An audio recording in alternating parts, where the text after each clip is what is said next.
तो चलो बच्चों फटाफट साउंड पार्ट टू पे हम लोग आते हैं। अभी तक आपने बहुत कुछ साउंड के बारे में पढ़ा कि वो लॉन्गिट्यूडिनल वेव वेव है और क्या उसके प्रॉपर्टीज हैं, एम्पलीट्यूड क्या है, फ्रीक्वेंसी क्या है, स्पीड कैसे निकालते हैं।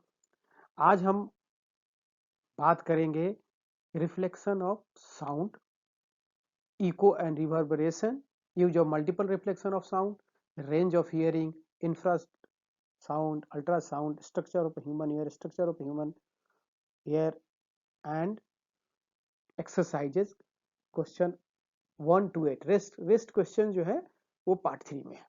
चलो आके फटाफट आते हैं। Reflection of sound, reflection of sound ये इतनी एक तेज आप इसको पढ़ने की जरूरत नहीं थी। पढ़ने से पहले से आप जानते हैं कि जब आप आवाज कहीं जोर से बोलते हैं तो कहीं से ना कहीं से वो रिफ्लेक्ट होके आती है। ऐसा आपने अनुभव किया है, कहीं से आवाज गूंज के वापस आती है जिसको इको बोलते हैं। तो जैसे खासकर घायली पहाड़ों पे, वैलीज में जो घाटियां होती हैं वहां पे होता है। घर में तो पता नहीं चल पाता है, लेकिन बहुत जगह पे आवाज आपको जब बोलते हैं तो दूर से रिफ्लेक्ट होके आती है और थोड़ी देर बाद सुनाई पड़ती है। तो ये इसी को रिफ्लेक्शन ऑफ साउंड बोलते हैं। और रिफ्लेक्शन ऑफ साउंड है क्या? तो ये भी it is as similar as reflection of light. तो इसमें भी क्या होता है, एक प्लेन कोई यहाँ बॉडी है जैसे देख रहे हैं यहाँ पे राइट साइड में, आप अपना ये फोटोग्राफ देखिए। इसमें क्या है, angle of reflection is angle of incidence. यहाँ इस बेल से जो घंटी घंटी से जो आवाज जा रही है, कहीं जहां से रिफ्लेक्ट हो रही है वहां पे एक एंगल बनता है। ये नॉर्मल है। उस प्लेन पे यदि वर्टिकली एक लाइन खींचेंगे तो ये नॉर्मल आता है, और उससे जो एंगल बनागा वो एंगल ऑफ इंसिडेंस है। और जो रिफ्लेक्ट होता है उसको एंगल ऑफ रिफ्लेक्शन बोलते हैं। तो लाइट की तरह ये दोनों भी इसमें इक्वल होते हैं। और ये जो नॉर्मल है, जो नॉर्मल एन जो लिखा हुआ है, ये ऑल थ्री वो एक ही प्लेन पे होते हैं। The reflected sound, the incident sound and the normal at the point of incidence lie in the same plane. Sound bounces off the surface of the medium, which can be solid or liquid. In order to make the reflection of sound to occur, the surface can be of large size and can be either rough or polished. एक दिन ध्यान देने के, केवल यहाँ पे ये rough word पे ध्यान देना। लाइट रफ पे ये जो angle of incidence and angle of reflection, rough जो सरफेस है उस पर लाइट का रिफ्लेक्शन प्रॉपर नहीं होगा। देखो टेढ़ा मेरा कहीं डालो कहीं और चला किसी और डायरेक्शन में वो रिफ्लेक्ट हो जाता है।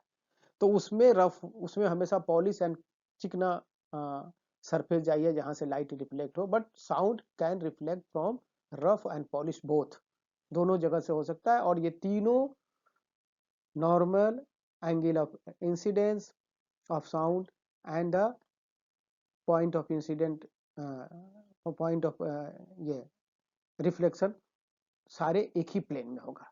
यानी कि इंसिडेंट साउंड, रिफ्लेक्टेड साउंड और ये नॉर्मल तीनों एक ही प्लेन में होगा। ठीक है, चलिए आगे आते हैं।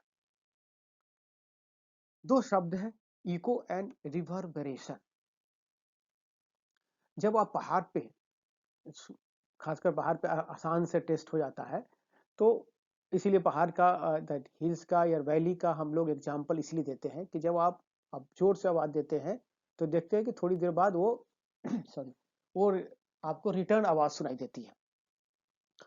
तो होता क्या है कि जब, इससे पहले भी मैंने बताया, जब आप बोलते हैं तो ये एनर्जी धीरे धीरे उस जो मॉलिक्यूल्स है, जो हवा की जो मॉलिक्यूल्स है, उसको मूव करने में भी थोड़ी खर्च होती है। ऐसा नहीं कि जो रिफ्लेक्ट होकर आपके पास आ रही है वो पूरे के पूरे साउंड जितना पावर आपने दिया था उतना ही है, वो कम जाता है। तो जब आप जो साउंड बोलते हैं, जितना लाउडनेस जितना होता है, रिटर्न में उतना लाउडनेस कम होता है। उसके बाद फिर वो नेचुरल है, पीछे में कोई और होगा, कोई चीज यदि, तो उससे रिफ्लेक्ट होकर जाएगा, फिर से आएगा। ऐसा हो सकता है। यदि आप खड़े हैं और आपके पीछे में कुछ भी नहीं है, कोई भी ऑब्स्ट्रक्शन नहीं है, तो रिफ्लेक्शन नहीं होगा, एक बार आपको सुनाई पड़ेगी। या आपने बोला और सामने एक पहाड़ है, एक दाएं साइड में पहाड़ है, एक बाएं साइड में पहाड़ है, तो हो सकता है कि वहां से भी रिफ्लेक्ट होकर आवाज थोड़ी सी आ जाए, बट रिफ्लेक्शन आपको क्लियर सुनाई पड़ता है। तो रिफ्लेक्शन क्लियर सुनाई पड़ने का यानी कि जब आप बोले और फिर उसका रिफ्लेक्शन आपके कान में आया और आपको पता एहसास हुआ कि वो रिफ्लेक्टेड है, जो मैंने बोला था वही रिटर्न आया है, इसके लिए मिनिमम 0.1 सेकेंड का गैप होना चाहिए। यानी कि इतने डिस्टेंस पे वो ऑब्स्टेकल होना चाहिए जहां से रिफ्लेक्शन हो रहा है, जितना में कि 0.1 सेकेंड लगे, मतलब कि साउंड को वहां पहुंचने में 0.1 सेकेंड लगे। ठीक है ना? तो जाकर वहां से आने में, जाने में नहीं, केवल जाकर आने में, मतलब कि ओरिजिनल साउंड एंड रिफ्लेक्टेड, जो रिफ्लेक्ट होके आ रहा है वो 0.1 सेकेंड होगा। अदरवाइज क्या होगा, जैसे कि कमरे में भी आवाज आएंगे तो आप बोलेंगे खाली कमरा में तो आवाज गूंजती है, तो वो उसको गूंज बोलते हैं, उसको उसी को रिवर्बरेशन बोलते हैं, वो इको नहीं बोलते हैं। क्यों? क्योंकि जब तक आप अपना आवाज सुनते रहते हैं उतना ही में वो रिटर्न भी आ जाता है। जैसे कि आपने बोला राम, तो र से आप र से मत आम तक राम तक जहां खत्म किए तो मालूम है कि आर जो है या र जो है वो रिटर्न, र का आधा पोर्शन रिटर्न आपके पास सुनाई देने लगा। तो मालूम होता है कि जो आप बोलते हैं वो पूरा शब्द अभी बोले नहीं कि उससे पहले ही सुनाई आपको देने लगेगा। बात समझ गए? इसीलिए 0.1 सेकेंड का डिफरेंस होना चाहिए। यदि आपने मान लिया कि 340 मीटर पर सेकेंड स्पीड है लाइट का, साउंड का, तो 0.1 सेकेंड में 34 मीटर आने और जाने में डिस्टेंस चाहिए। वो 0.1 सेकेंड दिख रहा है, यानी कि आने जाने यानी कि वन वे 17 मीटर की डिस्टेंस पे वो होनी चाहिए। उससे नजदीक होगा तो जितना देर में आप आप अपना बोल खत्म नहीं किएगा उससे पहले ही रिफ्लेक्शन आपके पास कान में सुनाई देने लगेगा।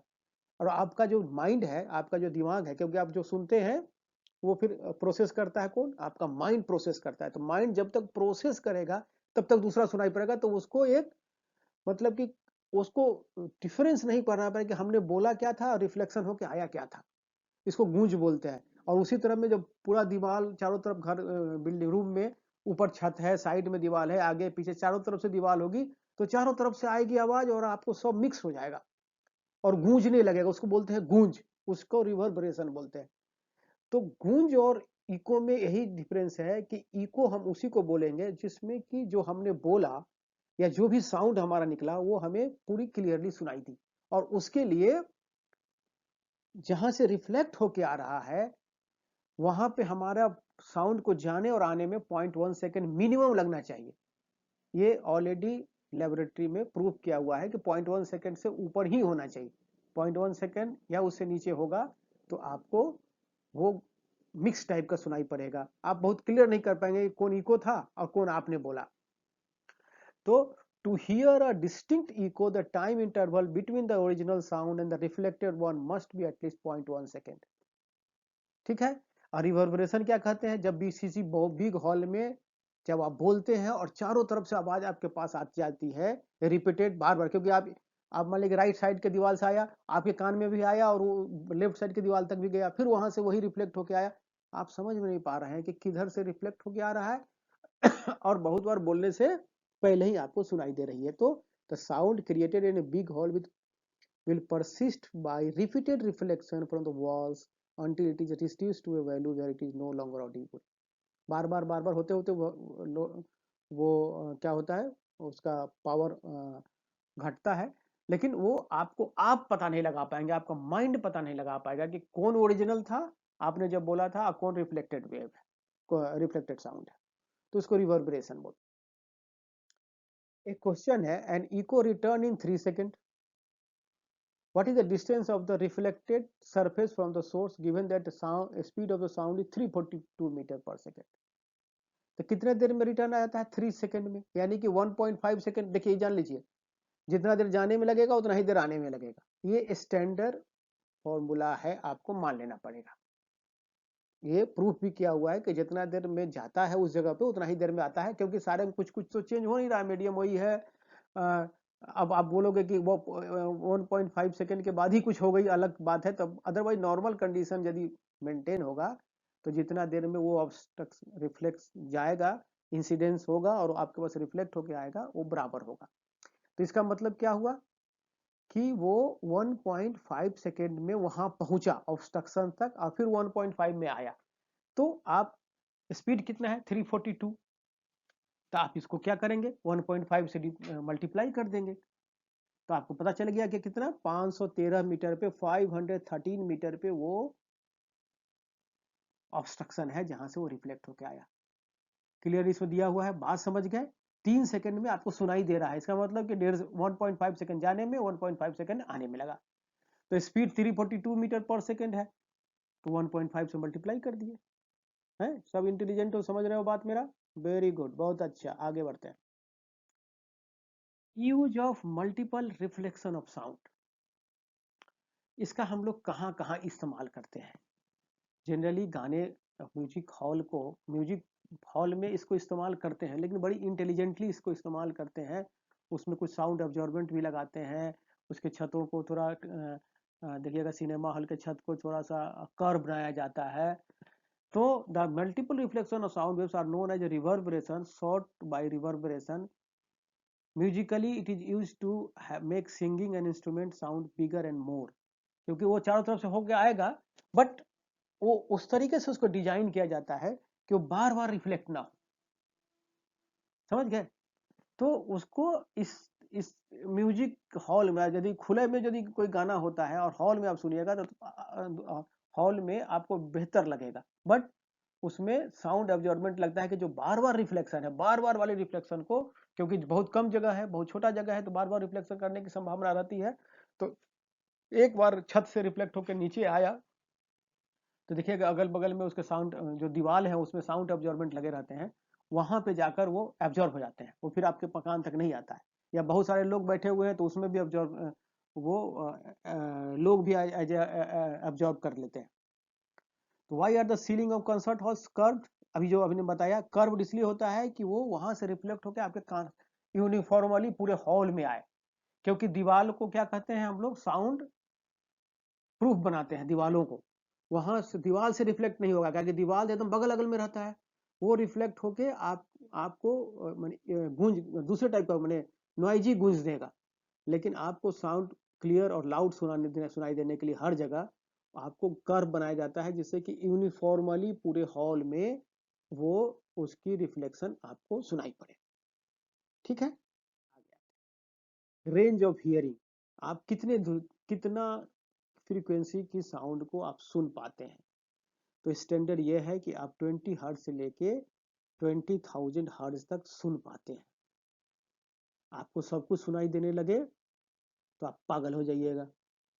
आप कुछ लोग बोलता है ना वो कुछ जानवर ऐसे भी होते हैं जो कि बहुत कुछ सुन लेते हैं, तो वो उतना ज्यादा सोचने सुनने पे मनुष्य जो है ऐसी प्रकृति की चीज है, ऐसा नेचर बनाया है कि बहुत कुछ सोचने लगेगा और वो कंफ्यूज हो जाएगा।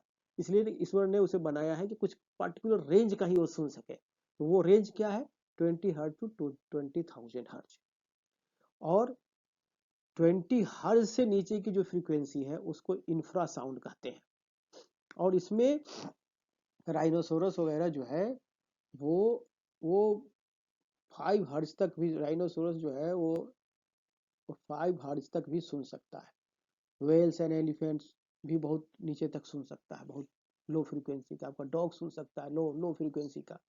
तो इंफ्रा साउंड जो है जनरली जो एनिमल्स हैं वो सुनते हैं, और बहुत बार कुछ चीज़ें जो घटने वाली होती है अर्थक्वेक वगैरह उसको पकड़ के वो तो बेचैन होने लगते हैं। सिमिलरली अल्ट्रासाउंड बोलते हैं, यदि 20 किलो हर्ट्ज से ऊपर की फ्रीक्वेंसी होगी तो उसको हम लोग अल्ट्रासाउंड बोलते हैं। तो 20 हर्ट्ज से नीचे इंफ्रासाउंड, 20 किलो हर्ट्ज से ऊपर ultrasound. What is audible range, question है what is audible range of average human? तो 20 हर्ट्ज टू 20,000 हर्ट्ज यानी कि 20 kilo hertz. What is the range of frequency associated with infrasound? Infrasound has a frequency less than 20 Hz and ultrasound has a frequency more than 20 Hz, 20 K Hz, 20,000 Hz. ठीक है? Okay, चलिए आगे आते। सोनार क्या है? ये उसको मत समझ लेना तो लोग कि जो गहने बनाने वाले सोनार की बात नहीं हो रही है। सोनार मतलब साउंड नेविगेशन एंड रेंजिंग। ये एक इंस्ट्रूमेंट है जिसका इस्तेमाल हम लोग वाटर के अंदर करते हैं। Sonar is device that use ultrasonic waves to measure the distance, direction and speed of the underwater object. Ultrasound, ultrasonic, greater than 20,000 hertz.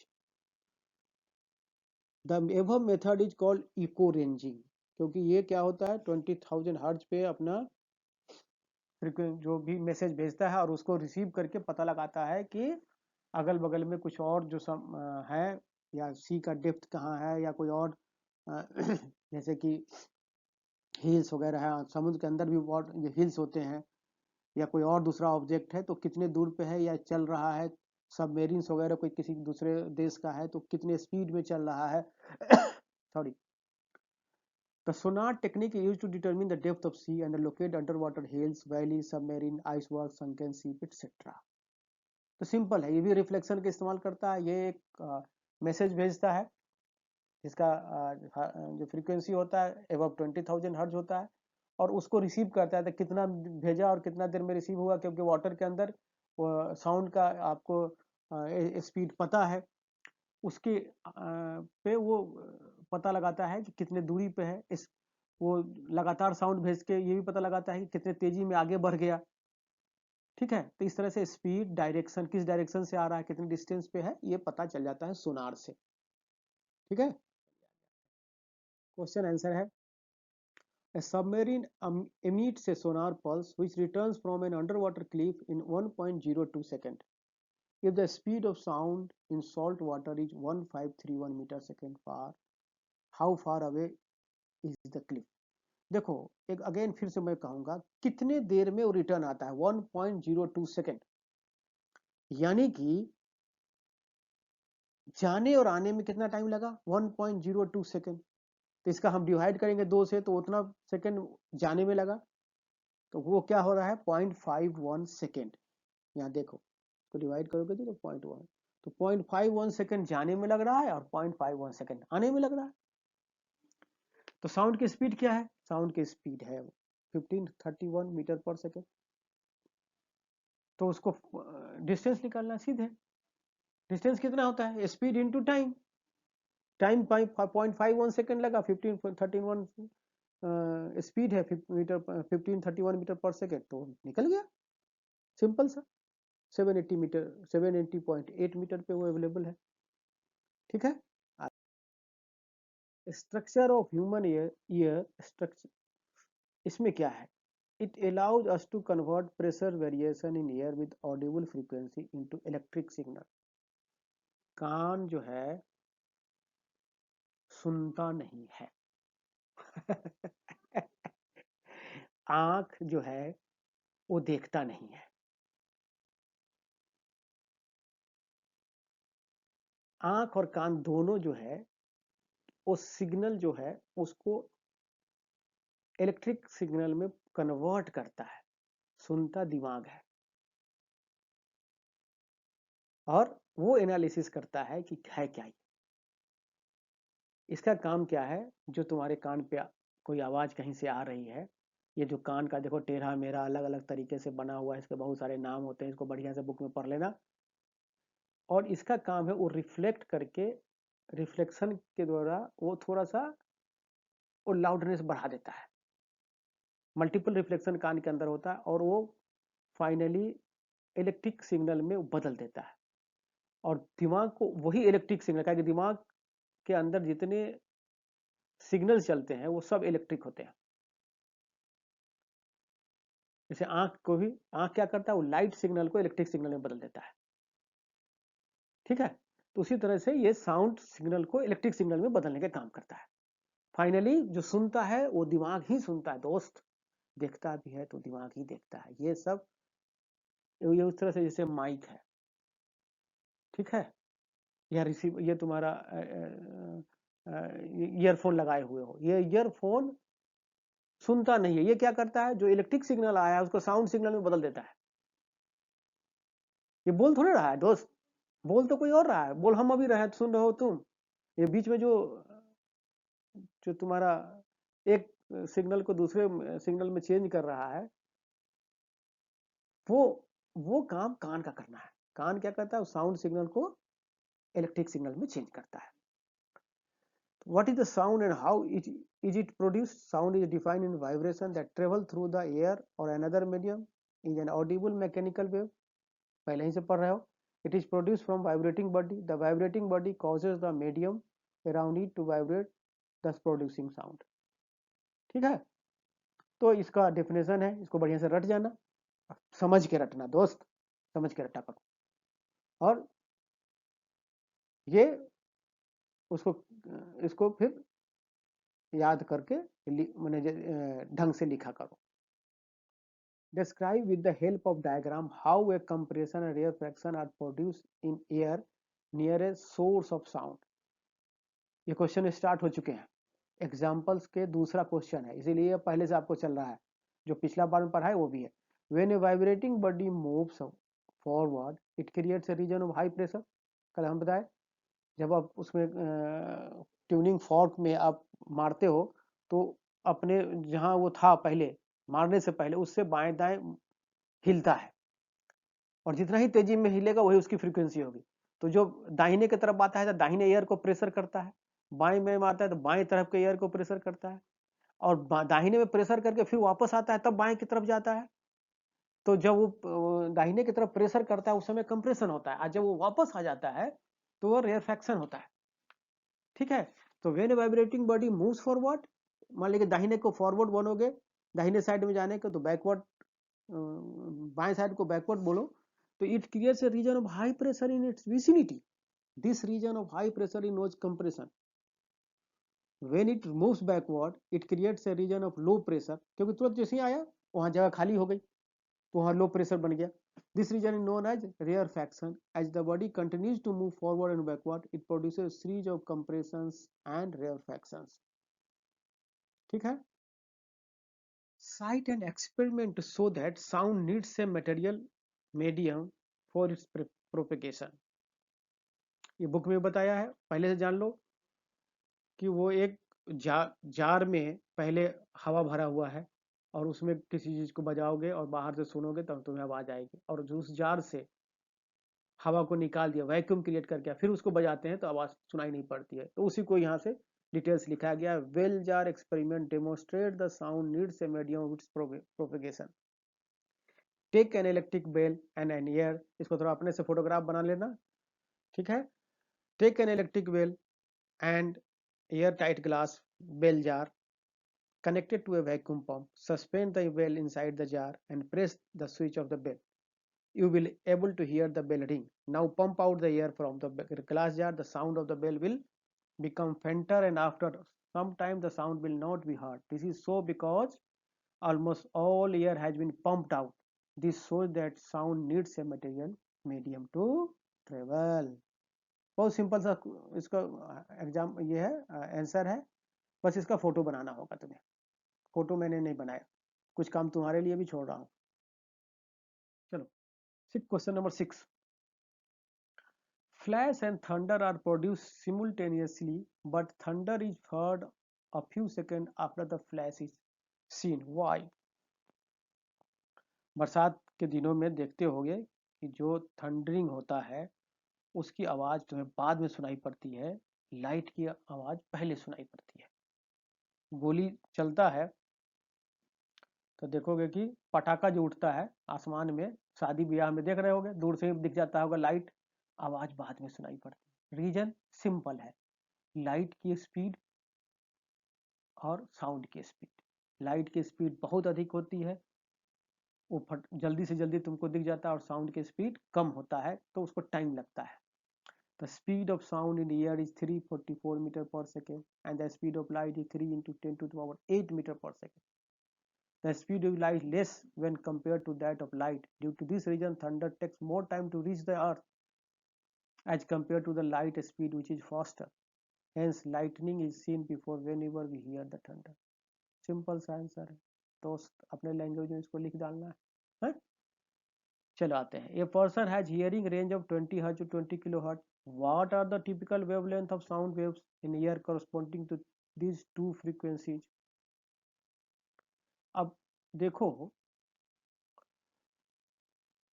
एक फ्रीक्वेंसी दिया हुआ है, एक चीज जान लो, स्पीड जो है equal to frequency into wavelength होता है। पढ़े हो? कोई कंफ्यूजन? कोई कंफ्यूजन नहीं। अब दोनों फ्रीक्वेंसी दिया हुआ है, अब बोलता है वेवलेंथ निकालिए।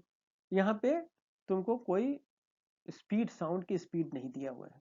जनरली 344 मीटर पर सेकंड लिखते हैं, कहीं कहीं 340 मीटर पर सेकंड देते हैं, बट नॉर्मली 344 मीटर पर सेकंड आप लेके चलो, यदि कुछ नहीं दिया है। अदरवाइज दिया है तो आप वो ले लेना, 340, 342, 346 जो दिया हुआ है, बट नहीं दिया है तो यू टेक 344 मीटर पर सेकेंड। अब यदि स्पीड दिया हुआ है, फ्रीक्वेंसी 20 हर्ज है, तो वेवलेंथ निकल जाएगा दोस्त। कोई प्रॉब्लम? कोई प्रॉब्लम नहीं। तो इस तरीके से तुम्हारा जब 20 हर्ज है उस समय वेवलेंथ क्या होगा? 17.2 मीटर। और जब 20 किलो हर्ज होगा तो वेवलेंथ क्या होगा? फिर वही 344 को डिवाइड करेंगे 20,000 से, तो 1.72 इंटू 10⁻⁻2 मीटर। एकदम सिंपल है, एकदम बच्चा वाला है ये, क्लास 1 क्लास 2 का क्वेश्चन है, ठीक है। क्लास 9 वाले बच्चे तुम फटाफट करेंगे, ये क्वेश्चन पहले आया तो उससे पहले तुम लोग कर लोगे। तुम लोग, मुझे लग रहा है कि तुम लोग मेरे इस पूरे वीडियो को समझ रहे हो अच्छे से।